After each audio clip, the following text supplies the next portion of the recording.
Good morning, good afternoon, and good evening, my dear listeners. Welcome to the DNA Show. This is your host Anirudh, along with my best buddy Dev. Hey guys, hello everyone. Hi Anu, welcome to the show. If you are here for the first time, please don't go anywhere. पहले ये episode सुन लेना, फिर बाकी भी सुनना वापस. Like, share and subscribe पे हम बाद में आएंगे. Let's start this kick ass episode today. So Anu, what are we up to today? Well, Dev, the last time we did the recording and we drove back home, Yeah. it was such considering that we are in Mumbai and it does take us an hour or two to Yeah, to be get, fair, it takes yeah. us pretty long to reach back. Yeah. So I was just, counting down on the number of luxury sedans and luxury cars that we were seeing on the road.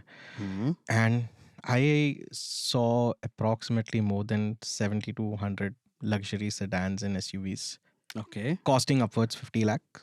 So Fortuner तो ठीक है. मतलब I was thinking कहाँ से आ रहा है लोग के पास इतना पैसा? What's happening? Like how are people getting so rich? So counting cars, interesting, Hmm. but not safe. Not suggested for anyone.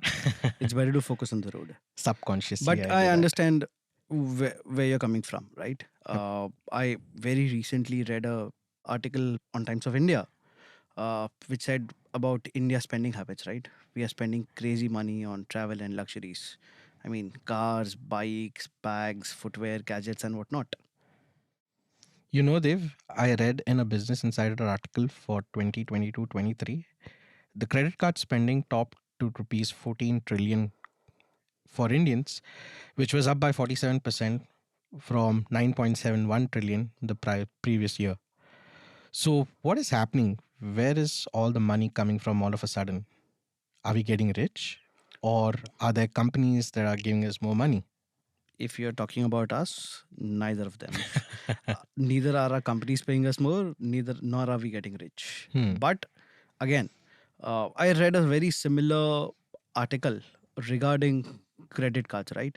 There was a very beautiful blog written by the folks at PwC, which cited that the credit card issuance in India has witnessed a compounded annual growth rate of 20% in the last 5 years. Wow. And this is despite a dip in the growth during the COVID pandemic period and the ban on few credit card companies from issuing cards in India. Got it. So basically, you're talking about the RBI ban that happened due to the data storage thing, right? Yeah, data security. So I think during the COVID time, RBI came out with a new policy where they restricted companies from taking away the data out of India. Because of it, some very big credit card companies are not able to issue new credit cards. Get it. So even without those companies, there has been a 20% growth in the last 5 years, which tells you the amount of credit liquidity that India has access to now. Get it. And Anu, you know what's the most interesting part? It is where people are spending all this money. As per a report in Times of India, 45% of credit card spends are on shopping, and this includes both online and offline. This shopping includes apparels, footwear, personal care, and about 15% of it goes into paying F&Bs and utilities. No doubt people need new clothes after spending money on food. They spend a lot of money again on food. Up to 15% goes on travel, including domestic and international. You were telling me about a very interesting fact that the European nations are not issuing any more visas to Indians. Yes, that's a fact. They've run out of slots. Yeah, exactly. I mean, that's the quantum of expenditure that we're talking about. Yep. People are traveling Now, crazy. you know what is the saddest part about this research report? Only 5% of money goes into education and fitness, which I believe is currently the most important space. I agree. I think also to give our listeners more perspective, I think, a very less number of people or population of India has an access to a credit card. That is changing soon with the RuPay thing. Correct. And to be honest with you, it's not just the credit card spending, but overall spending in India has gone up. And the growing per capita index is probably one of the key reasons for it. Unless you were living under a rock, by now you know that India is now the fifth largest economy in the world. And We all have gone beyond and away to celebrate it, right? True that. True that. Only behind the USA, China, Japan, and Germany. And hence, the per capita income of our country has grown by 24% in the last 5 years and is expected to grow by another 70% to reach $4,000 per person. That's what Per. typically per capita means, Yeah. right? Yeah. So, this growth in income levels, access to credit, better payment systems, exposure to brands, and mind you, our Indian financial system is solid. Yeah. You have worked in the financial sector Yes, all I your have. life, so I you mean, you know that it's better the than me. best in terms of, foolproofing.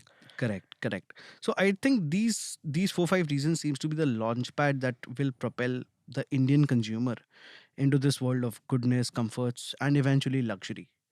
Do you think Anu have the right perspective here? You are on the point. I was watching this Beyond report that mentioned some crazy numbers. Okay. Hmm. Visualize this. DLF, the construction company, came up with high-end housing complex somewhere in the NCR region, Okay. and where the average cost of the flats were 7 odd crores. Okay. And for that, they had an inventory of around 1100 flats. Okay. Can you guess how much time it took them to sell it off? Uh, because it's DLF, there is crazy money out there. About 45 days. Well, hold your breath. It got sold out in 2 days. Oh man, Imagine 1100 odd flats costing upwards 7 crores. They were sold out. Now, just imagine a company earning 7,000 crores, in a matter of 2 days. seriously, man, that's an alarm. I mean, not alarming, but that's a I mean, it's a surprising shocker. number. Yeah, Yeah, it's it's a a shocker. surprising number. Yeah. And, chalo, ghar to theek hai. I remember this XUV 700 being launched, the Yeah, one that we which test we drove. very recently test drove. Yes. Yeah, and when the booking started, the first 25,000 units of cars were sold out in 15 minutes. Now, to our listeners, XUV 700, a mid variant, will cost you somewhere between 24 to 28 Yep. lakhs. And the top will cost you about 32 32. lakhs. Yeah. Yeah. So, I mean, imagine it being sold out in 15 minutes. Yeah. I mean, lo- long back we used to wait what 10, 18 months to get. 10 years for a Chetak. Yeah, exactly. Exactly. And how many years are these going to people wait now? No, there's it's the end of it, right? It's basically a time where you're creating demand before even the supply. So, Seriously. right. And I mean, chalo, this is to still local It's an Indian Mahindra, company. Yeah. right? People have affinity to it. Exactly. And there are 30 lakhs. Still, you will find a lot of buyers out there. Yeah. So let me give you another piece of number. BMW Okay. has sold 5,700 cars approximately in the Okay. first half of 2023. Now Just the that's half. just Jan to June. Oh man. So Okay. that's more than 50% jump in their sales. Hmm. They also have a premium two-wheeler brand, BMW Motorrad, Hmm. that clocked a year-on-year growth of 40% in 2022. And Motorrad basically is the one that makes the biggest of the bikes, Yeah. So including the GS 1250. so right from baby GS, which is around 4 lakhs, Yeah, to the and goes up to 32 lakhs 30 for to the 35 lakhs. Yeah. for not so much baby GS, right? Absolutely. So people are buying. On an average, a BMW bike would cost about 15 lakhs. On an average, Average, yeah. put it very very conservatively, Yeah. right? Yeah. And they are seeing a growth. Yeah. And just to intervene here, a couple of years back, if you remember, in 2017 we had the demonetization. Yes. In 2018-19 came in. Was it 2016? 16-17, that's what. Yeah. I mean, Like just after recovering after demonetization, yeah, is what you're saying. Yeah. after demonetization came in the GST, and we all have had those friends who were cribbing about these two issues, right? Yep. Ki the Indian economy is gone to the dogs. It's not going to wake up again. It's dead. We are going to go down as a country. And what? Just less than 10 years from there on, we are here talking about 5 international years. brands Yeah, exactly. making exorbitant money by selling their products to Indian consumer. Yeah, I mean, and the trend goes to, it's not only one particular brand, right? Like I spoke about Mahindra, BMW, Mercedes Benz. They posted the best ever half yearly sales at 8,500 units from Jan to June. Wow. And similarly with the case of Audi. Now you can look up these numbers, they're just mind blowing. I mean, yeah, these are just insane numbers and stats, dude. I remember you mentioning me about reading a report on revenge travel post COVID. Do you want to just elaborate on this concept to our listeners? I'm sure most of them are already aware of it, but Yep. just to make it democratize this concept for everyone, please. Sure. So, as you know, that we all went through a tough time during COVID.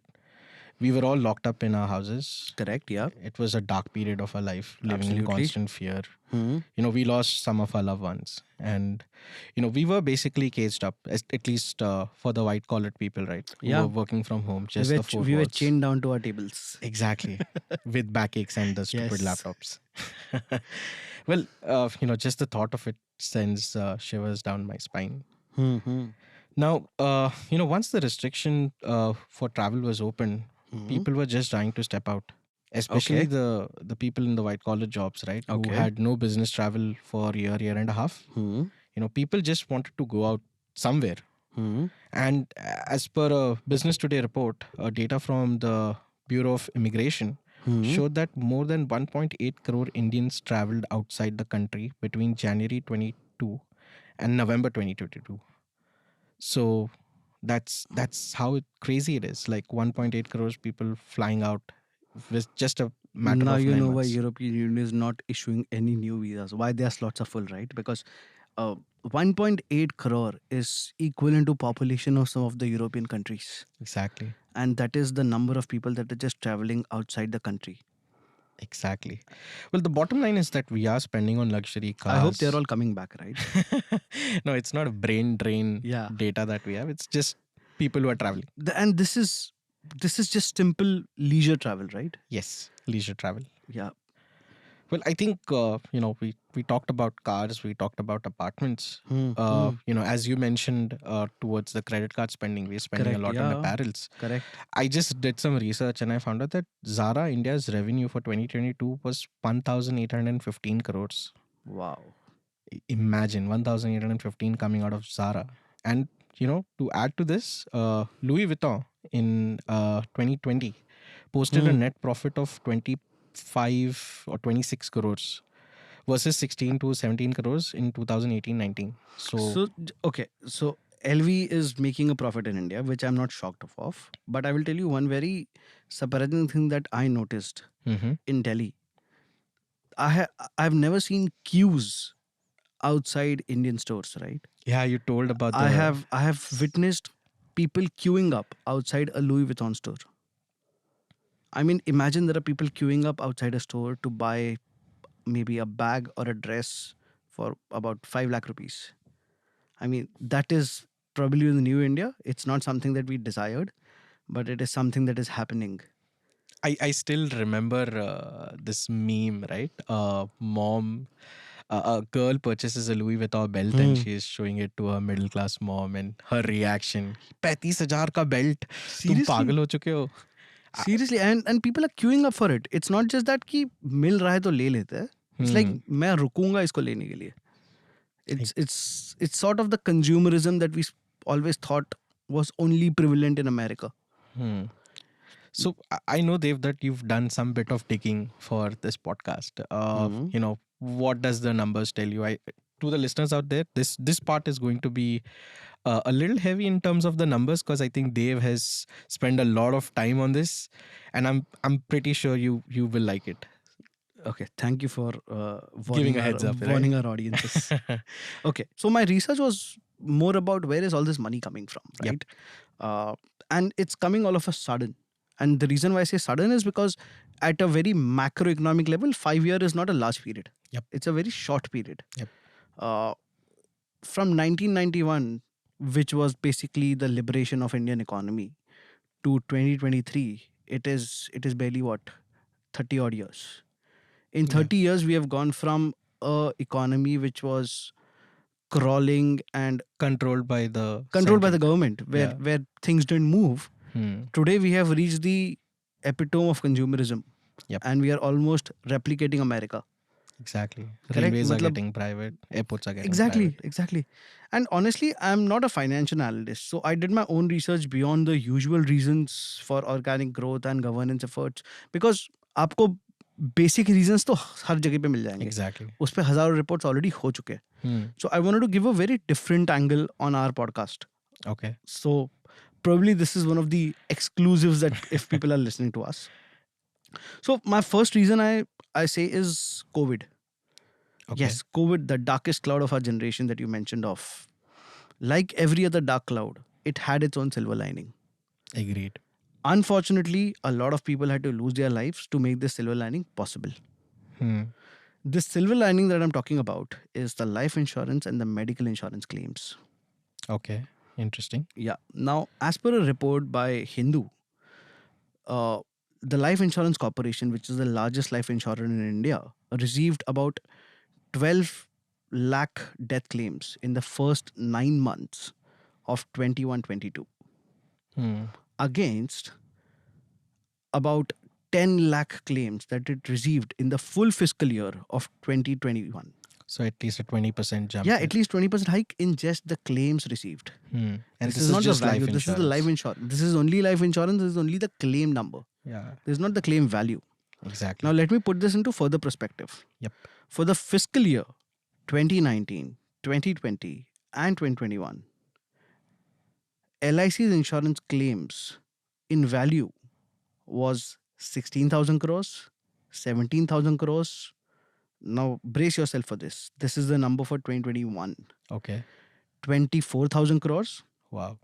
And then the 2022 number, which is 30,000 crores. Freaking hell. So it went from 16,000 crores in 2019 to almost 30,000 crores. Now I know why the shares don't go up. Yeah, sorry, continue. Yeah, and they released these numbers because they had a new fund offer, right? So they Yeah. had to release these numbers. I'm sure. So now you can understand the greatness of this additional income to all those people who lost their loved ones during COVID.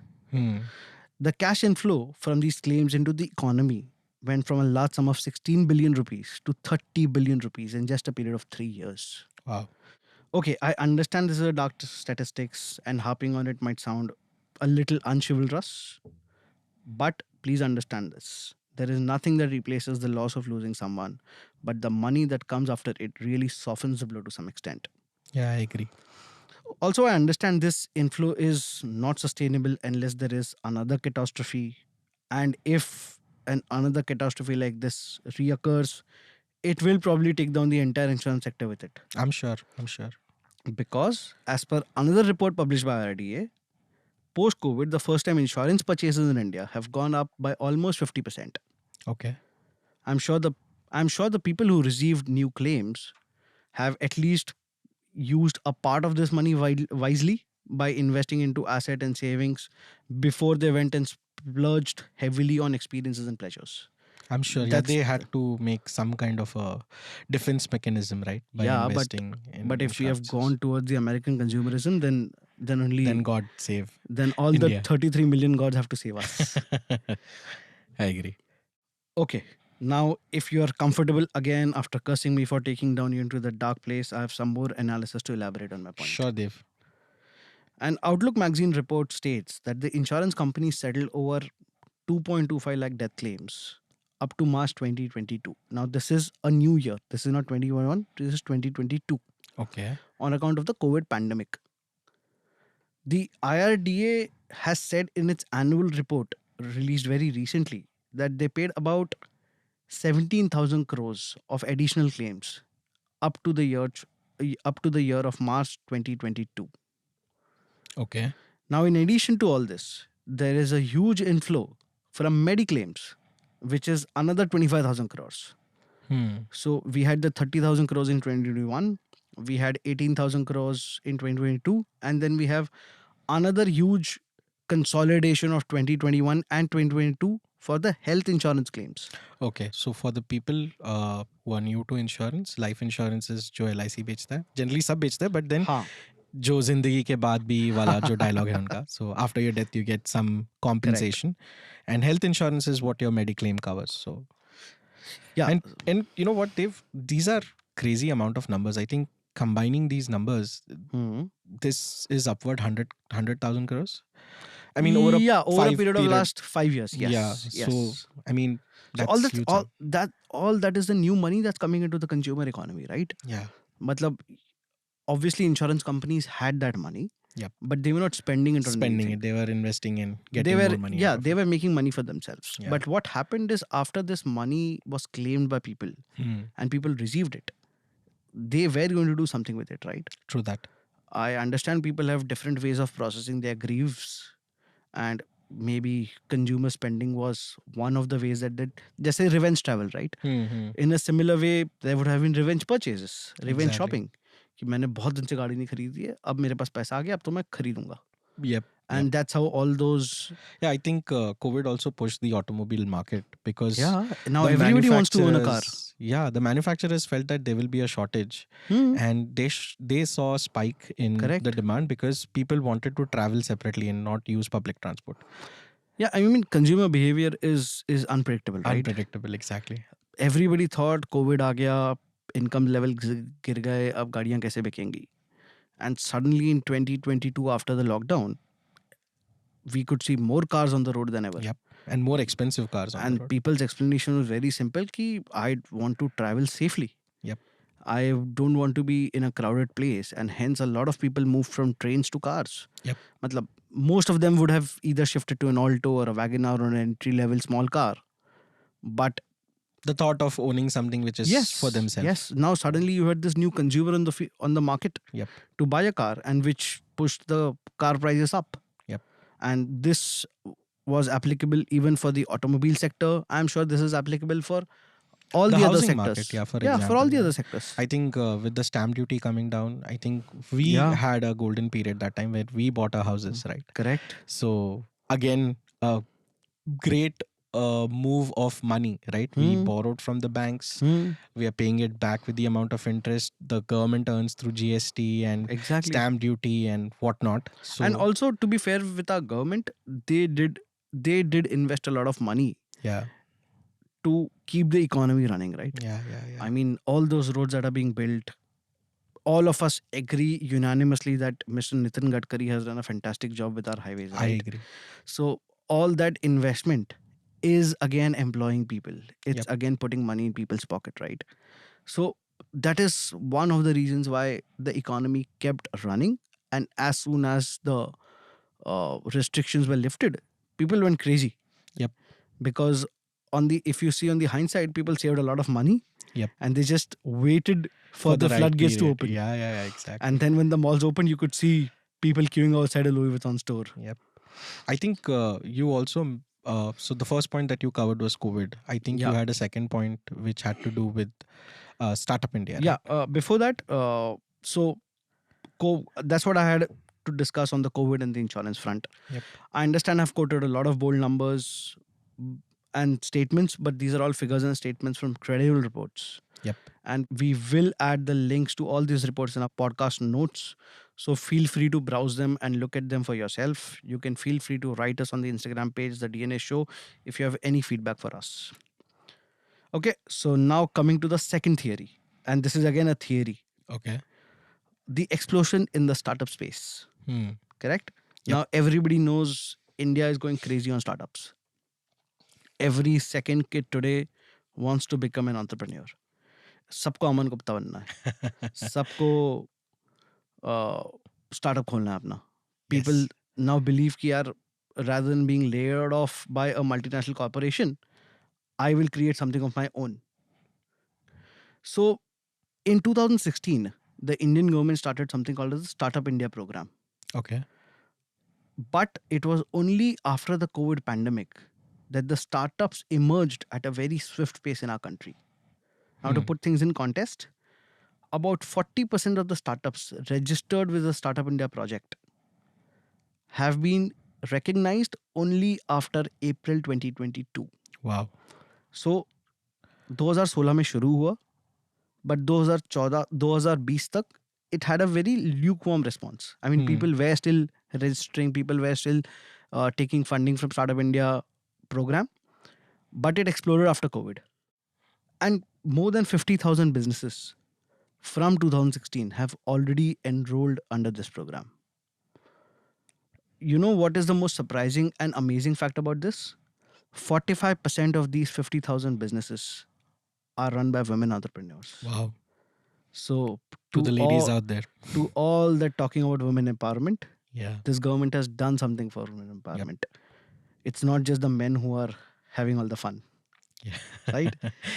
Yeah. And as I said earlier, nearly 40% of these 50,000 businesses have been registered with the Startup India program after 2020. This Hmm. number is an exorbitant number of 20,000 startups.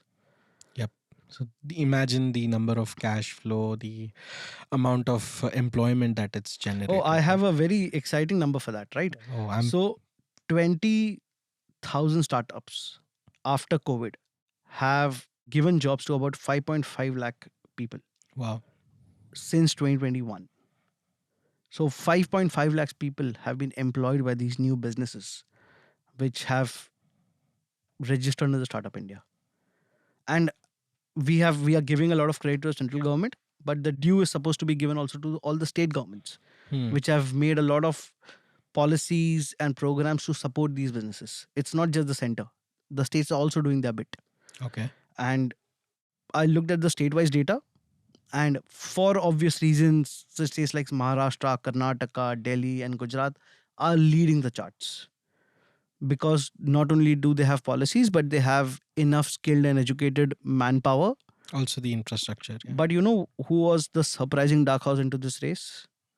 Please go ahead. So the state which was bashed all our lives, Uttar Pradesh. Uttar Pradesh is one of the hotbeds for startups in India today. So yeah, that's the big change that we are looking at. Now, this is just about the funding from the government. Yep. Startups, the major survival of a lifeline of a startup is on investments. And most of them depend on investments coming offshores, Okay. which is outside India, typically what we call as foreign direct investment. Oh, okay. So India got its highest annual FDI inflow of $83 billion dollars in the financial year of 21 and 22, Hmm. right? And this is a massive increase of 76% over last year. So I think it was a very interesting phase during the COVID when Hmm. you're talking about these numbers. I mean, Hmm. what has happened is I think the world realized that we have to move our factory from China to India. I Yeah. think people have more trust globally. I think we've created that kind of an environment Hmm. Hmm. for the global economy to be comfortable to come to India. Correct. And it definitely makes a lot of sense. I think I was reading an article about how chip manufacturing is coming into play, Absolutely. and we are seeing huge amounts of investments from the government, from the foreign countries, where they can manufacture chips. And Yeah. Every country now wants to have a TSMC. yep, Now, just for our listeners, TSMC is a semiconductor. Taiwanese semiconductor manufacturing Ha corporation. ha ha. So the real underdog in this race among all the states is a state which we never considered in good conversations. Hmm. It is Uttar Pradesh. Wow. So typically a state which has been always considered a Bimaru state. The It has crime capital the of crime India. capital. It was considered Bimaru because it had no opportunities for people. People used to migrate away Yeah. to work in other cities, right? But Uttar Pradesh is one of the hotbeds of startups in India right now. Amazing. I think rightly said. I mean, over the period of years that I've gone through the news reports and various Hmm. newspapers, I've Hmm. realized that there's so much more coming into India, like Correct. Yeah.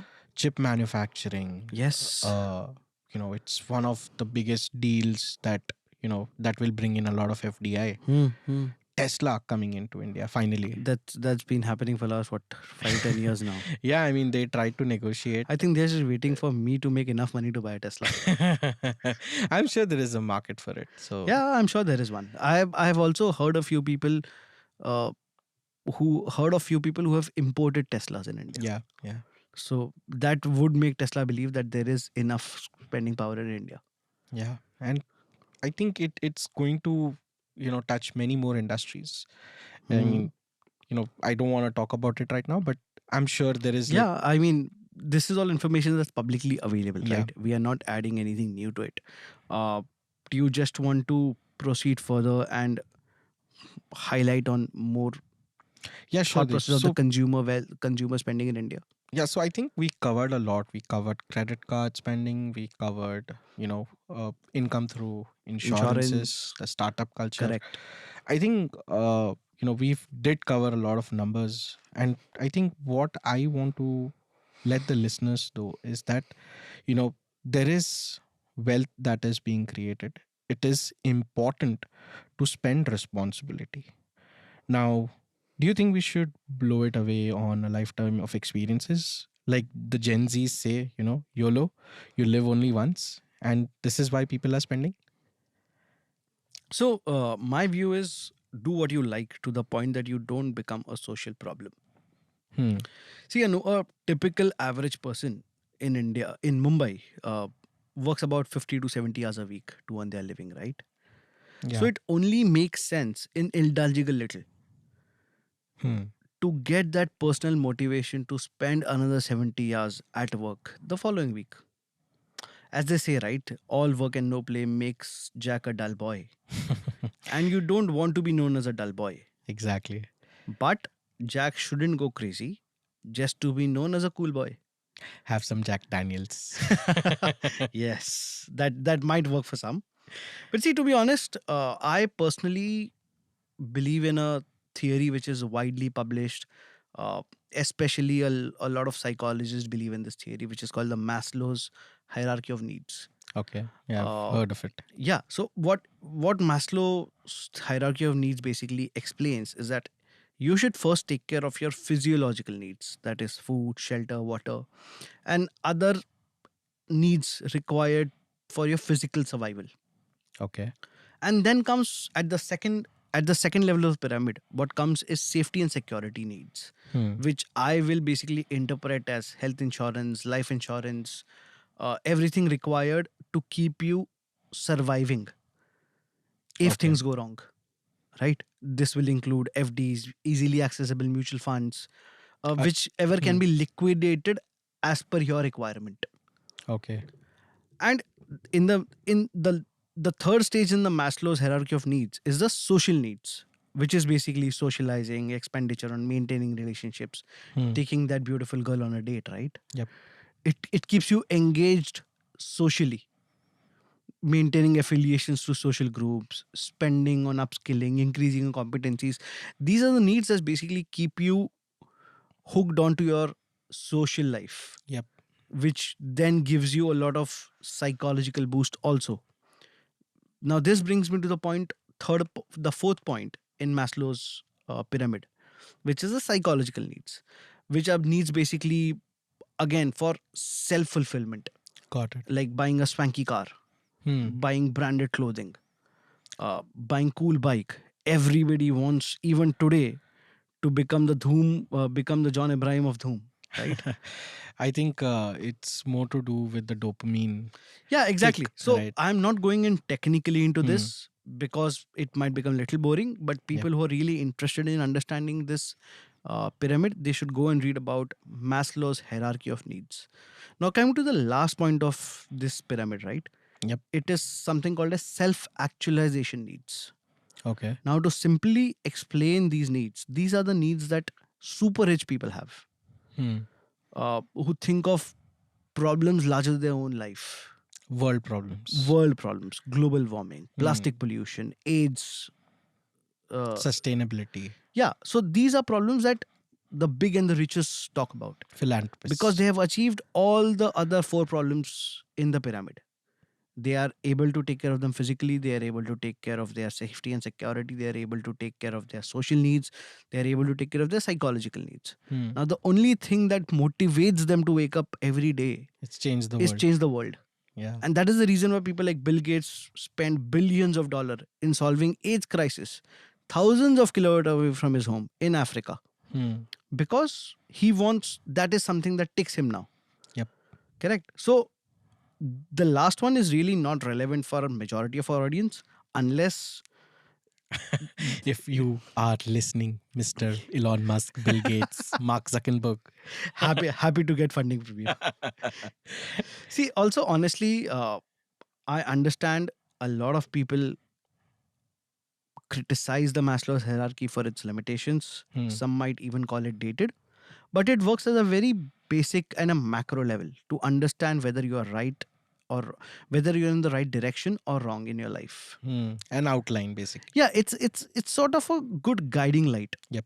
Don't live by it, Hmm. but you can use it as a guiding light. And why do I say it is because it's this hierarchy should not stop you from buying that favorite pair of sneakers. Yep. If you reside, even if you reside in a rented apartment, Hmm. don't skimp on that Goa trip with your friends, because that trip will make you feel motivated to work harder and grow faster in your life. Exactly. But it also helps you in avoiding that crazy spree of buying 20 pair of sneakers on your credit card when you don't have a medical insurance to protect yourself. Agreed. See, Valid point, it Dave. will work at a very fundamental level and stay with you as a guiding light to make important purchase decisions. I've come across a lot of people who are confused कि यार ये चीज करनी है, करूँ कि नहीं करूँ. Hmm. This is when this sort of a model really helps you to keep you in line. Basic purchase decisions हर कोई कर लेता है, right? Exactly. कि यार मैं या तो कल खाना खा सकता हूँ या तो आज घूमने जा सकते हैं. Amazon फ्लिपकार्ट पे ये जूते खरीद सकता हूँ. Hmm. तो उस टाइम पे जब आप कंफ्यूज्ड हो, तब ये हायरार्की आपको बताएगा कि बेटा फिजियोलॉजिकल नीड ज्यादा जरूरी है. Exactly. अगर कल खाना नहीं खाएगा तो जूते पहन के कहाँ जाएगा, right? Good point, Dave. So that's the aspect that I'm talking about. It's Hmm. very practical in my view, but people can choose for themselves. Yeah, and I think to add to this, now that we have access to credit, Exactly. Yeah. right? Very good point that you've made is that you can end up buying 10, 15 pairs of sneakers rather than buying an insurance. That kind of pushes me to one thought, right? Uh, what's the right way to use a credit card? Now, I come from a financial background, Correct. and So I you have seen all understand the it. negative sides of it. Yes. So how does it work for you? If you just wanna, See, honestly, credit card expenditure we have discussed on how crazy people are going with credit cards, right? yeah. I have a very similar perspective, Hmm. but I can be a little conservative at it as well. What I'm trying to say is, I got my first credit card at the age of 27 Hmm. after working for about 6 years in the corporate life. Okay. Uh, After a very good advice that I received from one of the mentors, where he said, credit card is a devil that you can't run away from. Hmm.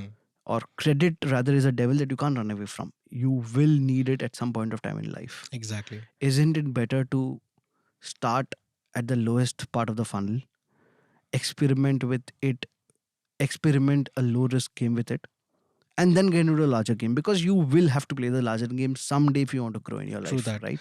So, to all the listeners out there, I think who are new to the corporate world or who has just joined a job, right? You might get several offers of credit cards. Yeah, Go apply for it. I'm not saying that it's bad, but learn to limit yourself. correct. So I will tell you, how I did this, right? Yeah. So when I got my first credit card, the credit limit, I I requested them to keep it below 30% of my monthly income, Okay. so that I couldn't have gone ahead and splurged beyond Hmm. my capabilities. And this was a very conscious call. Fortunately, I had a mentor whom I could go and ask these questions. Yep. A lot of people might not have such mentors. I am open to help people on if they need support on these ideas. That's right? great, Dave. Now this helped me control my spending and learn the science behind using it wisely. Yep. Uh, I I used my credit card wisely. It taught me great lessons in behaving responsibility with my credits, which came in very handy when I went on to then buy a car or to own a house. Right? Yeah, it builds your CIBIL scores. So, Yeah. if, One thing is it built your savings score, which is technically right, yeah. but more importantly helps you understand how to make a credit decision. Now imagine a 30 to 35-year-old guy who goes out to buy a house, has never had owned a credit card, Exactly. He There's just no does not record. understand the concept of taking a home loan. Till date, you haven't taken any loan, and suddenly one fine day you wake up and say, I need a 1.5 crore loan. एक तो कोई bank देगा नहीं. Exactly. दूसरा, how will you handle it? Yeah. So I One think fine day, a huge chunk of your salary is going to be taken by the bank. exactly, and I think that's where I was coming to, right? I think credit cards help build credibility for you as a person to the banks, Correct. because they know your spending pattern. They'll see how you make payments and how you Correct. fulfill Yeah. your side of contract, Mm. and this helps you for making bigger purchases in future. So Correct. spend wisely. Yeah, Dave. Sorry, go on. Yeah. So this is my advice from my own personal experiences. Now, Anu, do you have, since you have worked in the BFSI segment, you have dealt with a lot of credit not so worthy people in your life. Do you have anything to add more on this? Yeah, I think we will definitely have a lot of sources in terms of getting the money from but I think you have to ensure that you spend wisely. Correct. And you need to balance between things, right? I mean, there could be a lot of tempting things out there. You may want to purchase it right There now. are, yeah. And then some days, you just want to stop, breathe, think whether you need it. But yeah, because don't forget, you have to repay whatever you pay for. Yes. And I think there needs to be a fine balance between things people should spend on. Great experience. At the same time, they need to have a different source of income. We live in an age where a single source of income is not sufficient. So do what it takes to, go out there, take that extra mile, and then, reward yourself with whatever you want to buy, like a fancy car, or at least lease it once, like where you know what it feels like to have a fancy car. I think this is a very beautiful concept that you told me, Dev. I remember you mentioned about traveling in a business class. Correct, yeah. Once you do that, your mind will work towards getting there every time. Doing all this also helps, grow the economy. It's basically a continuous cycle, right? You borrow, you spend, it creates more growth, and so on. And I know we have done a lot of work for this episode, and I hope the listeners out there are enjoying this hearty conversation. Yeah, so Anu, when we were working on the research for this episode, our producer asked us a very simple question, right? Why do we want to do this episode? And I'm sure some of you also have the same thought, that you have listened to a lot of numbers. It's a lot of mumbo jumbo that these two guys are talking about. So what is the end goal of this podcast, right? So I have two reasons for it. Yep. One, because we like it and we are doing it this just for our fun. Exactly. Which is very simple and straightforward. Second is confidence. Yes, confidence. This topic really gives me that confidence that things are working fine in our country. Though there are riots happening in some part of the world, some part of the country, there is a drug crisis in another part of the country, cities are flooded due to the rains, and there are many more chaotic happenings around our country, right? Yep. But this topic gives me reassurance that it is not all dark and gloomy. When the dust settles down, if it ever does, we will realize we are in a better place, and with better clothes, better cars, and a better life. Exactly. So this silver lining was necessary because dark clouds तो almost permanent है ही. Exactly. और भाई देख, सीधी बात है, जब बारिश होती है तभी भीगने का मजा है. तो फिलहाल लग रहा है कि लक्ष्मी की वर्षा हो रही है, तो अपने हिसाब से थोड़ा हाथ बाहर निकाल के हथेली में पानी भर लो, या बाहर निकलो और पूरे के पूरे भीग जाओ. Depends on your choice. Perspective is ours, but the decision is only yours. Well, I think that's a beautiful point, and I think that's all for the day, guys. I think hope you enjoyed this conversation. Please share your feedback with us on our Insta page. Do like, share, and subscribe to the DNA show. Adios, amigos. Adios, amigos. See you soon again. Bye. And that was Dave and Anirudh, your hosts for the DNA show. Thank you for listening, and don't forget to rate us on your streaming platform. This episode was recorded at manicpod Studios. Your executive producers are Ankita Dwivedi and Jayashri Pisharadi, and your sound engineers are Rohit Das and Manak Chakraborty. The production for this podcast was coordinated by Arnav Dogra. Stay tuned in for more exciting content.